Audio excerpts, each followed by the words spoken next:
Right now on KGW News at noon, a 5.2 earthquake hit Southern California this morning with impacts felt in major cities. We have the details on that. Plus, 10 years after a woman was sexually assaulted, she finally found justice. Why it took so long for a test kit to be linked to the aggressor, and later. Electricity is cut off, the food, transportation, and everything is cut off. So it's kind of like they're very, very difficult situation right now. Two Myanmar natives living in Portland rallying support for the earthquake victims in their homeland. Where help is still needed and how you can join. Your News at Noon starts right now.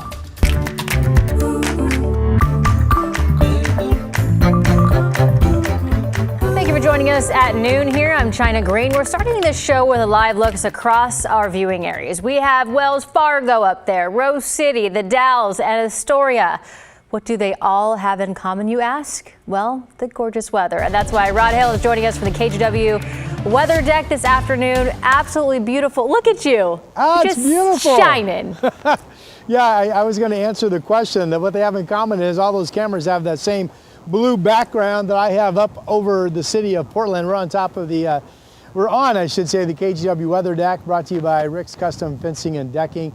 You know, the record high for today, we're not going to be close, but the record high is 84 degrees. Now, reminder that now as we're getting into mid-April, the records are generally up into the 80s. A typical sunny day, 65 to maybe 70, and we're going to easily be up into the 70s this afternoon. Let's show you some more live conditions around the area. We'll start with the satellite picture, which simply shows nothing.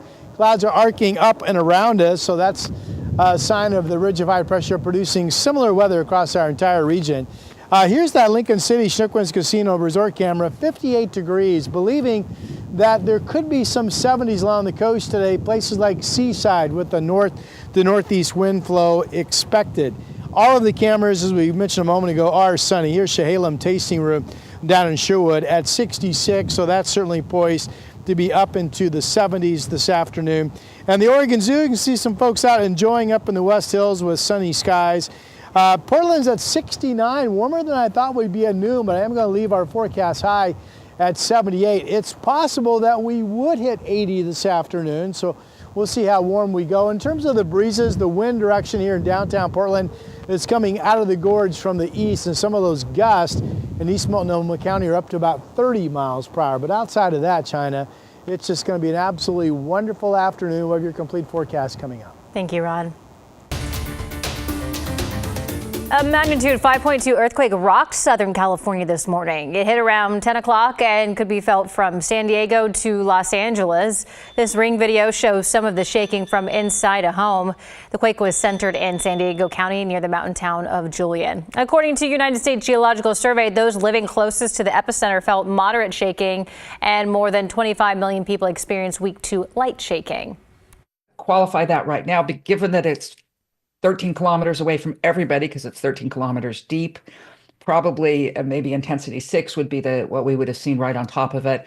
That will throw objects off of shelves, but really won't be doing any damage to a normal California building. No injuries have been reported so far. Here locally, Gresham Police is asking for help to find an endangered missing person. They said Courtney Burdine left her southeast Gresham home overnight. Courtney is 29 years old, 5'5", weighs about 130 pounds. She was last seen wearing a light colored t-shirt and blue jeans. And she may be driving a white 2021 Subaru Crosstrek with license plate 562JXH. Police are asking anyone with information to give them a call. A fire in Salem this morning left one person and their dog without a home. Fire officials say the building was deemed a total loss, with an estimated $300,000 in damages. Crews responded to the fire around 4 o'clock. The resident got out of the home safely with no injuries. The American Red Cross is contacted to assist the resident and their dog. The cause is under investigation. We continue to track the search and rescue efforts in Clackamas County to find a missing kayaker at Willamette Falls. The Clackamas County Sheriff's Office say they had searchers out there in the water, and they'll be back today after the Coast Guard found the kayak yesterday. The search started just before 11 Saturday night when witnesses reported seeing the man in distress before he fell over the edge of Willamette Falls. At this time, officials are not disclosing the man's name. As long as he goes to prison. That's the only thing I wanted was him to be put away. A decade after a woman was raped by a man working security at a Rite Aid, she's finally getting justice. Now, we do want to warn you, some of these parts of the story might be disturbing to listen to. In 2015, Marion Stott, that you just saw there, was at a Rite Aid in Portland when she was caught shoplifting by Daniel Casanelli right there, who worked as a security guard at the store. According to Multnomah County District Attorney's Office, Casanelli then took Stott to the basement of the store and raped her. The DA's office says a rape kit was done in 2015, but due to a lack of advanced forensic analysis, they couldn't link Casanelli to the assault. A decade later, Casanelli's DNA was detected on the kit. On Friday, he was convicted. When I first heard guilty, you can hear me. I let out a huge yes, or relief, and I was like, thank you, God. Stott says she deals with PTSD and will be in therapy for a long time. Casanelli will be sentenced on July 11th.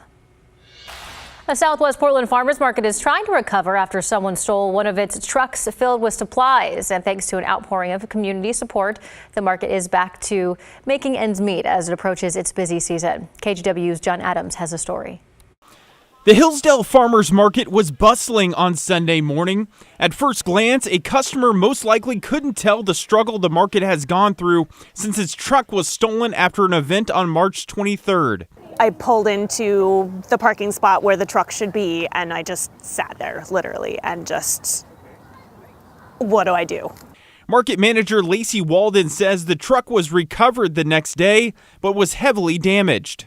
It was empty, unfortunately. So all of our market equipment had been emptied out of the vehicle and was gone. A tip from a resident revealed that the tables and chairs stored in the truck were dumped at a location in town. The group's tents and other items haven't been recovered, but this Southwest Portland community has rallied behind the market.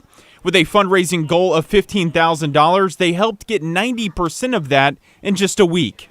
Vendors have also stepped up to provide tents and other equipment to keep the market going. Our community has really shown up for us. It's been really incredible just seeing how quickly folks stepped up and how enthusiastically they're supporting this market. For now, the goal is to keep moving forward, with market managers making ends meet by using a U-Haul truck while their vehicle sits in a body shop. And by the looks of things, one of the area's only Sunday markets hasn't been slowed down by the setback. As you saw today, a lot of people showed up. We still had the market running. We haven't missed a beat. John Adams, KGW News. All right, we're going to take a live look at some national headlines this afternoon. Wall Street opened higher today. The Dow's jumped 415 points. NASDAQ added 150 and S&P 500 rose 60 points. So this all comes as the president made an exemption for smartphones, computers, and some chips from the reciprocal tariffs on countries around the world. But the White House says that it won't be permanent. China welcomed the change as small steps while calling for the U.S. to completely cancel the rest of its tariffs. And during a meeting with President Donald Trump today, the president of El Salvador said that he would not return the Maryland man the Justice Department said it mistakenly deported to El Salvador. The meeting comes after a Supreme Court ruling found that the Trump administration must facilitate the return of Kilmar Abrego Garcia. During the same meeting, top Trump officials suggested that it has no duty to comply with the order.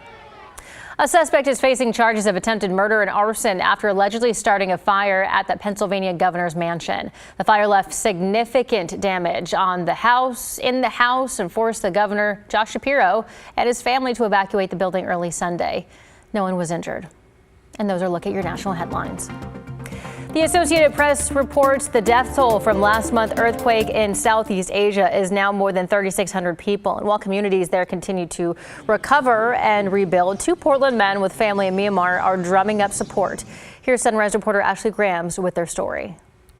Moments after last month's earthquake in Southeast Asia. I was not able to sleep, and then I saw the news comes up.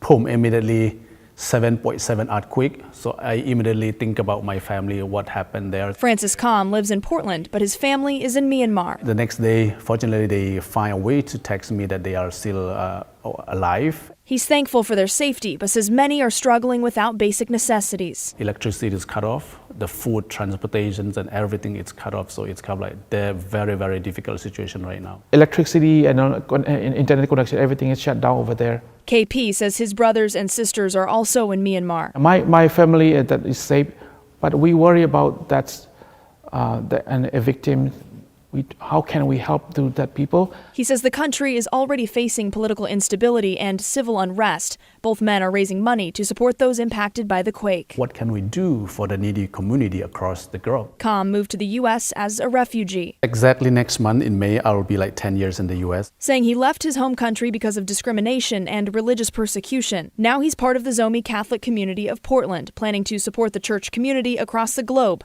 through a GoFundMe. The Archdiocese of the Mandalay, which the bishops appeal to the world to support for relief and rebuilding. KP also leads a Zomi organization, Zomi Inquan, Portland, Oregon. They're focused on supporting local Zomi people and honoring cultural traditions. We try to do some awareness and then contribution for that earthquake victim. He's raising funds at a few upcoming events, but both say even a message of support will make a difference. Even like a send or your message, like, be strong. Just a word will make a lot of life different. In Portland, Ashley Grams, KGW News.